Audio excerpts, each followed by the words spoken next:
सगळ्यांचे लाडके पालकमंत्री, ज्यांनी पूर्ण महाराष्ट्रभर उद्योगमंत्री म्हणून अतिशय चांगला जिथे नावलौकिक मिळवलेलं आहे असे आपले पालकमंत्री माननीय उदयजी सामंत साहेब, व्यासपीठावर उपस्थित असलेले महायुतीचे सर्व नेतेगण, सर्व कार्यकर्ते आणि समस्त रत्नागिरीकर हो, सर्वप्रथम या सर्व नेते मंडळींचे मी आभार मानते, कारण महायुतीची नगराध्यक्षाची उमेदवार म्हणून त्यांनी माझी निवड केली त्याबद्दल पुन्हा एकदा त्यांचे आभार मानते।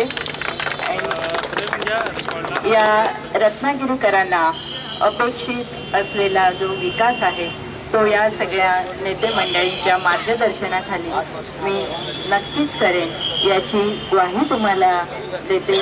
सर्व माझ्याबरोबर असलेले आमचे महायुतीचे 32च्या 32 उमेदवार यांच्या पाठी नक्कीच ही रत्नागिरीकर जनता असणार आहे याची मला पूर्ण खात्री आहे। पुन्हा एकदा मी या सगळ्यांचे आभार मानते आणि समस्त रत्नागिरीकरांना ही ग्वाही देते की तुम्ही निवडून दिलेले आमचे हे सर्व उमेदवार आणि मी स्वतः आम्ही नक्कीच तुमच्या ज्या आहेत आशा आकांक्षा आहेत त्या नक्कीच पूर्ण करू याची ग्वाही देते। टाइम्स डिजिटलला लाईक करा, शेअर करा, सबस्क्राईब करा आणि बेल आयकॉन दाबायला विसरू नका। Times digital.